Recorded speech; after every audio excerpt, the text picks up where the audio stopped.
You think a signature is just ink on paper? At my firm, one deleted signature line crashed a $200 million highway project and put 300 workers on the street overnight. The chairman thought his son-in-law was a genius. The son-in-law thought he could run engineering with a business degree and a big mouth. Only I knew the state was watching and they don't forgive. My name's Robert Callahan.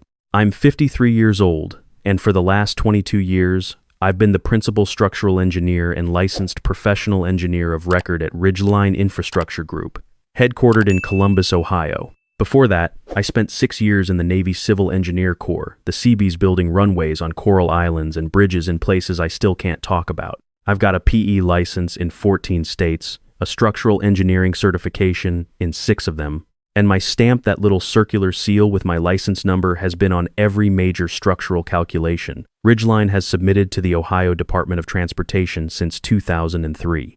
Let me explain what that means, because most people don't understand until it's too late. When a civil engineering firm designs a bridge, a retaining wall, a highway overpass, anything the public walks on, drives over, or stands beneath, someone has to put their name on those calculations. Not the company's name, a person's name. A licensed professional engineer who is saying, with their career, their freedom, and their personal liability on the line, I verified this. I checked the math. If this structure fails and people die, come find me.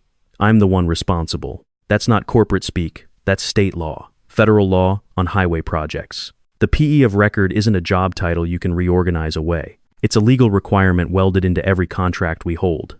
Every morning, I pull my truck into the Ridgeline parking garage at 6:40, not 6:38, not 6:42. 22 years of Navy discipline will do that to a man. By 6:50, I'm at my desk in what we call the vault, our structural engineering wing on the 3rd floor. No fancy artwork, no open floor plan nonsense, just rows of workstations, plotters humming out drawings the size of bed sheets, and the constant low murmur of engineers who speak in load factors and moment diagrams the way normal people talk about weather. First thing I do every morning is check what I call the board, our active project status dashboard. 15 active contracts right now, totaling about $460 million in construction value. Every single one of those projects has my PE stamp on the structural documents. My name, my license number, my legal exposure. The biggest is the I-270 Northern Bypass, a $212 million highway realignment project for ODOT, the Ohio Department of Transportation. 3 years into construction, 2 years from completion, 320 workers on site daily. My structural designs hold up every overpass, every retaining wall, every drainage culvert on that project. I check the status indicators. Green across the board, submittal deadlines on track, inspection reports clean, RFIs answered and filed. I pour my coffee from the thermos I bring from home black, same as the Navy, and settle into the rhythm that's kept this firm alive for 2 decades. Around 8:30, Maya Chen knocks on my doorframe. Maya's my senior associate, been with me 11 years, sharp as a scalpel and twice as precise. She's the closest thing I have to a successor. I've been training her toward her own PE licensure for the past 3 years. She passed the exam last spring, got her stamp 2 months ago. Best day of my career was signing her recommendation letter. Morning, boss. Got the revised bearing capacity report for the Route 33 interchange. Want a review before I seal it? Pull up a chair, I say. We spend 40 minutes going through her calculations line by line. She's meticulous, caught a unit conversion error that would have been harmless in practice but would have sent an auditor into cardiac arrest. I sign off on it, she stamps it with her own seal, and we both initial the review log. This is how it works. Careful, methodical, documented. Every stamp, every signature, every review logged, tracked, traceable, because if a bridge collapses in 10 years and investigators pull the files, they need to see exactly who checked what, when, and why. The state licensing board doesn't accept the computer, said it was fine as an answer. By 10, the day is humming along exactly the way I like it, predictable, controlled, no surprises. Then the email arrives. From Harold Davenport, our chairman and majority owner. Subject line, exciting news, welcome our new chief operating officer. I open it and feel my stomach drop like I just stepped off a cliff. It is my great pleasure to announce that Derek Sloan will be joining Ridgeline Infrastructure Group as our new Chief Operating Officer, effective immediately. Derek brings tremendous energy and a fresh perspective, from his successful career in management consulting. As many of you know, Derek is also a valued member of our family, and I couldn't be more proud to have him leading our operational transformation. Please join me in welcoming Derek to the Ridgeline team. Derek Sloan, the chairman's son-in-law, married Harold's daughter Brittany 2 years ago in a ceremony that reportedly cost more than some of our bridge projects. Before that, he spent 5 years at a mid-tier consulting firm telling manufacturing companies how to cut costs. His LinkedIn says strategic visionary and operational excellence leader. His actual experience with engineering, infrastructure, or anything involving physics and public safety is exactly zero. I've met him twice, both times, at company holiday parties. First time, he asked me what PE stood for. Second time, he told me engineering was due for disruption and that AI will replace most of what your guys do within 5 years. He was holding a craft cocktail and wearing sneakers that cost more than my truck payment. Maya appears in my doorway again, this time without a report. You saw the email? I saw it. She doesn't say anything else. She doesn't need to. We both know what operational transformation means when it comes from someone who thinks engineering is a cost center. The all-hands meeting gets called for Friday morning. Vision for the future of Ridgeline, that's what the calendar invite says. I call it what it is, a coronation. Conference rooms packed. Engineers, project managers, admin staff, all crammed into a space designed for 50, holding about 80. I take my usual position near the back wall. Maya and Tony Reeves, our senior geotechnical engineer, sit 2 rows ahead. Tony's been here 18 years. He catches my eye and gives me the look, the one that says, "Here we go." Derek Sloan takes the front of the room like he's keynoting a tech conference. Tailored blazer over a black t-shirt, designer jeans, those absurd sneakers. He's got a clicker in one hand and a wireless headset mic wrapped around his ear, even though the room is small enough to hear someone whisper. "Thank you all for being here," he begins, flashing teeth that probably have their own dentist. "I've spent the last month studying Ridgeline's operations, and I have to be honest with you, I see enormous untapped potential." First slide appears behind him, one word in massive font: velocity. Ridgeline has incredible talent, incredible projects, incredible clients. But we're operating like it's 1,999. We're drowning in paper. We're bottlenecked by manual processes that should have been automated years ago. We have single individuals acting as gatekeepers for entire project portfolios. His eyes sweep the room and land on me. Holds the gaze for one beat too long. Message received. "I want to build what I call a distributed authority model," he continues, clicking to the next slide, a complicated org chart with my title circled in red. Right now, one person's stamp, one person's physical seal, sits on every structural document this firm produces. That's not resilience. That's a liability. If that person gets sick, gets hit by a bus, quits, we're paralyzed. Maya shifts in her seat. Tony's jaw tightens. "We're going to digitize the approval process," he says. "Automated compliance checks, AI-assisted structural review, cloud-based document management with distributed sign-off authority. We're going to take the bottleneck out of the bottle." He pauses for what he clearly thinks is a killer line. A few junior staffers give nervous half-laughs. My hand goes up. His smile flickers. "Robert, our principal engineer, you have a question?" "Just a clarification," I say, keeping my voice level. "You mentioned distributed sign-off authority. Under Ohio Revised Code 4733 and the National Council of Examiners for Engineering and Surveying Model Law, structural engineering documents must bear the seal and signature of the specific licensed professional engineer who performed or directly supervised the work. That's not a company policy I invented. That's state law, enforceable by the licensing board, and it's a condition of every ODOT contract we hold." Silence. Dead silence. "That's exactly the kind of old thinking I'm talking about," Derek says, but his voice has lost some of its polish. "We can work with the licensing board to modernize their requirements. These regulations were written before the cloud even existed. The licensing board doesn't take suggestions from COOs, Derek. They take them from the state legislature. And they enforce violations with license revocation and criminal referral." He stares at me for a long moment. Then he smiles, a cold, tight smile that doesn't reach his eyes. "Well," he says brightly, "that's why we have you, Robert. For now, the meeting breaks up. Maya catches me in the hallway. "That was aimed right at you," she says quietly. "I know. What are you going to do?" "Same thing I always do, my job. But that night, I don't sleep much. At 11:15 p.m., I get a notification from our document management system, one I set up years ago to alert me whenever anyone accesses the PE stamp archive. The archive where digital copies of my sealed documents are stored. Someone just accessed it. Login credentials, D. Sloan. I pull up the access log from my home computer. He didn't just look. He downloaded 17 sealed structural documents from the I-270 project. The documents with my PE stamp on them. Why would a COO with a business degree need structural engineering documents at 11 p.m. on a Friday night? I take screenshots, export the logs, save everything to an encrypted backup drive in my home office safe. Old Navy habit, document everything. Assume you'll need it later. Monday morning, 7:15 a.m. I'm at my desk early. Before the coffee's even cool enough to drink, a meeting invitation appears. From Derek Sloan. Subject: Operational Review Engineering Workflow Optimization, 9 a.m. My name's the only one on the invite. The conference room on the executive floor smells like expensive cologne and new furniture. Derek's already set up espresso machine on the credenza, slide deck ready, that headset mic on even though it's just the two of us. Robert, glad we could chat. Espresso? I'm good. What do you need, Derek? He clicks his remote. Title slide. Eliminating single points of failure in structural approvals. Here's the thing, Robert. I've done the analysis. He pulls up a chart I guarantee he doesn't understand. Your PE stamp appears on 100% of our structural submittals.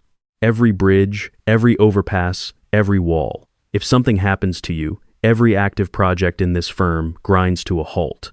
That's by design, Derek. Federal highway projects require a specific, named PE of record. The state requires it. Our contracts require it. But what if we distributed that authority? What if we had 6, 8, 10 people who could stamp documents? We'd be faster, more resilient, more agile. You need something to distribute first, I say. To stamp a structural document in Ohio, you need a PE license with structural certification, plus the specific experience and direct supervision required by our ODOT master agreement. Right now, this firm has 2 people qualified me, and Maya Chen, who got her PE 2 months ago. I've been building toward this for 3 years. So we hire more PEs, he says, waving his hand like he's ordering appetizers. Licensed structural PEs with ODOT qualification don't grow on trees. And even if you found them tomorrow, the state requires a minimum transition period to establish them as engineers of record on existing projects. You can't just swap names on a $200 million highway project midstream. ODOT would shut us down for a documentation breach. He leans forward. What if I told you I've already found a solution? A software platform that can automate structural review and generate compliant documentation with AI-assisted verification. No more bottleneck. No more dependency on one person. I look at him the way I'd look at a sailor who just told me he doesn't believe in gravity. Derek, a software platform, cannot hold a PE license. It cannot be held criminally liable if a bridge fails. It cannot testify in court, go to prison, or lose its career. The law requires a human being with a license, malpractice insurance, and personal accountability. That's not going to change because you bought a subscription to some software. His expression hardens. The charming consultant disappears. You're the bottleneck, Robert, and bottlenecks get removed. That's not a management decision, Derek. That's a legal reality. Remove me without proper transition protocol, and you don't have a firm. You have a pile of unsigned documents and a state licensing board investigation. He stands up, straightens his jacket. We'll see about that. I head back to the vault, pull up every active project file, check my sealed documents all accounted for. Then, I open a folder I created when I first set up Ridgeline's project management system 15 years ago. Labeled it Protocol Cornerstone. See, when I designed our document control architecture, I built in a safeguard. In the Navy, we called it a deadfall, a passive defense that activates when you remove the person holding it in place. Every sealed structural document in our system is cryptographically linked to my active PE credentials in the state licensing board database.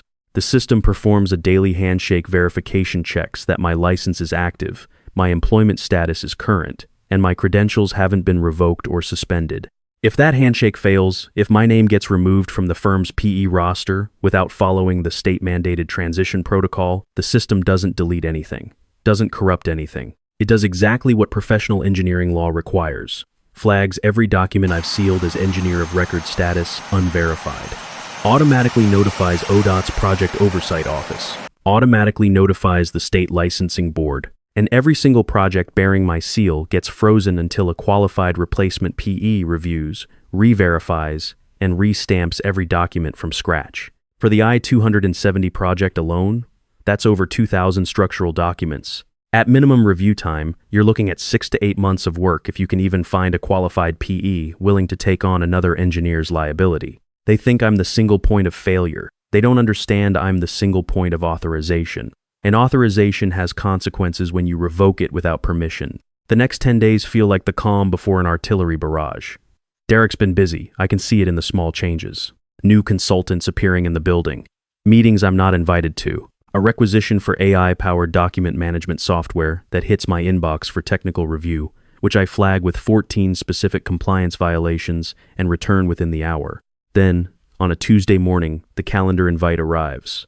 All engineering staff mandatory operations summit, tomorrow, 10 a.m., main conference room. I know what this is. Derek's planned his show, and he wants witnesses. The room's packed tighter than the last time. Derek's up front with his headset mic and his slides. Harold Davenport, the chairman, is sitting in the front row, first time I've seen him at an engineering meeting in 3 years. Derek launches into his pitch. Velocity, agility, disruption. The same buzzwords, repackaged with new stock photos and bigger fonts. He builds toward his main point with the practiced rhythm of a man who's given this presentation to manufacturing CEOs 100 times. The future of engineering isn't about one person's stamp, he declares, clicking to a slide with my title circled in red again. It's about systems. Automated, intelligent, distributed systems that don't depend on any single individual. He pauses for dramatic effect, which is why, effective today, we are implementing the Distributed Authority Protocol. All structural approvals will transition to our new AI-assisted platform. Manual PE stamping requirements will be phased out over the next 60 days. My hand goes up. His jaw tightens. Robert, Derek, you can't phase out PE stamping. It's required by Ohio Revised Code Section 4733.14. Eliminating it doesn't modernize the firm. It decertifies every active project and triggers automatic review by the State Licensing Board. His face goes crimson. Every time. Every single meeting. You are the wall. You are the reason this company can't move forward. I watch the decision crystallize behind his eyes, the same look Jennifer Thornfield must have had. He's been challenged, corrected, embarrassed in front of his father-in-law. Facts won't work, so he's going to use power. He walks toward the AV station, opens a laptop, pulls up what I recognize immediately as our Document Management System Administrator panel. What are you doing, Derek? He starts typing. His voice is shaking, but he's committed now. I am removing your system credentials. Right now. In front of everyone. Because this company will not be held hostage by one man's stamp. He hits enter. The room goes silent. Harold Davenport's face drains of color. Maya half stands from her chair. I watch the screen from across the room. I know exactly what he just did, revoked my access credentials, and de-linked my PE verification from the system. Derek straightens up, chest puffed. Turns to face the room like a conquering hero. Done. The bottleneck is gone. We move forward. I stand up slowly, pick up my laptop bag, look him dead in the eye. You just told the system that the licensed engineer of record has been removed without transition protocol. Every sealed document in our portfolio is being flagged right now. ODOT will have the notification within the hour. I turn and walk out. I don't run. Don't rush. Just walk to the elevator like I'm heading to lunch, while behind me I hear the first phone start ringing. By the time I reach my truck, my phone is vibrating non-stop. Texts from Maya, Robert, the project dashboard just went red. Every project. All of them. What do I tell people? Text from Tony Reeves. The ODOT portal is showing our submittals as P verification suspended. I just got a call from the state inspector on the I-270 site. He's shutting down work until this is resolved. 300 workers are standing around with nothing to do. I don't answer. I drive to a diner 2 miles from the office, order a coffee and a stack of pancakes, and wait. 45 minutes later, my phone rings. Harold Davenport himself. I let it go to voicemail. Robert, this is Harold. Listen, there's been a miscommunication this morning. Derek he didn't understand the implications. We need you back here. ODOT is calling. The licensing board is calling. The I-270 site just shut down. Robert, please, call me back. We'll fix this. Whatever you need. I eat my pancakes. They're excellent. The maple syrup tastes like vindication. An hour later, email from the firm's general counsel, Patricia Novak. Subject, urgent, engagement of external PE consultant. I read her carefully worded message, all passive voice and strategic vagueness, avoiding any word that might constitute an admission. Then I composed my response. To be clear, I am no longer an employee of Ridgeline Infrastructure Group. My credentials were revoked this morning without my consent and without the state-mandated transition protocol required under Ohio Revised Code 4733 and our ODOT Master Agreement. If Ridgeline wishes to engage my services as an external consulting PE, my terms are as follows. My rate is $2,500 per hour, portal to portal. I require a 40-hour minimum retainer, payable in advance. I require full professional liability indemnification for all work performed, retroactive to this morning. I require a signed statement from the chairman acknowledging that my credential revocation was unauthorized and did not follow required engineering transition protocol. I require that Derek Sloan be permanently removed from any authority over engineering, operations, personnel, or document management. I require that all junior and mid-level engineering staff be held harmless from any consequences of this incident. These terms are non-negotiable. I hit send. Turn my phone face down. Order another coffee. At 9:47 p.m., Patricia's reply arrives. All terms accepted. Retainer wired. Indemnity executed. Chairman's statement attached with signature. Derek Sloan has been reassigned. He will not have authority over engineering operations going forward. One more email, 12 minutes later. This one from Harold Davenport directly. Robert, I owe you an apology. Derek has been removed from his COO position. He's been reassigned to a non-operational advisory role with no direct reports and no system access. Brittany is furious with me. I suppose I deserve that. Please help us fix this. I type back. I'll be on site at 7 a.m. Have the war room ready, and Harold make sure Derek's badge doesn't work on the engineering floor. I don't want him within 50 feet of a structural document. Next morning, I pull into visitor parking. Walk through the lobby wearing a visitor badge, a nice irony that isn't lost on anyone watching. The engineering team is already assembled in the main conference room. Maya, Tony, the whole crew. They look like they haven't slept. When I walk in, Maya actually tears up. Tony shakes my hand so hard I think he's going to dislocate my shoulder. Harold's there too, looking 15 years older than he did yesterday. Robert, thank God. What do we do? I spread my system diagram across the table. First, we contact ODOT and the licensing board. We explain exactly what happened truthfully, completely, without spin. We provide the timeline, the logs, and the chairman's signed statement acknowledging the unauthorized credential revocation. Harold winces. Then, I continue. We begin the re-verification process. Every sealed document on every active project gets reviewed, re-verified, and recertified. Starting with I-270, because 300 workers are sitting at home right now, and that contractor is billing us for downtime at $40,000 a day. How long? Harold asks, voice barely above a whisper. For the full portfolio? 4 to 6 months. Working 12-hour days? For I-270 specifically, I can get the critical path documents recertified in about 3 weeks fast enough to get the site reopened, if ODOT cooperates. Maya steps forward. I can take half the re-verification load. I'm fully licensed now. I look at her and nod. That's exactly why I spent 3 years training you. I turn back to Harold. One more thing. After this is over, Ridgeline is going to hire 2 additional structural PEs. We're going to establish a proper succession plan.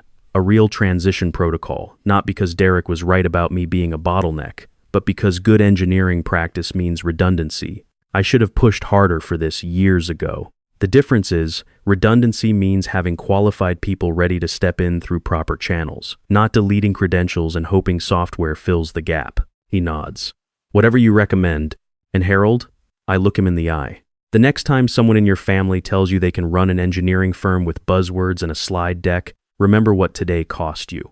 He doesn't answer. He doesn't need to. I open my laptop, log into the re-verification system, and get to work. It took 14 weeks to fully recertify the project portfolio.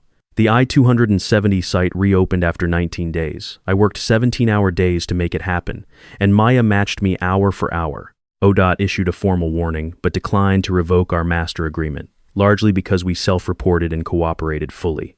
The total cost to Ridgeline, my consulting fees came to $412,000. Contractor downtime penalties on I-270 alone topped $700,000. Legal fees, licensing board fines, expedited hiring of 2 new PEs, another $300,000. All in, Derek Sloan's 60-second display of power cost the firm roughly $1.4 million.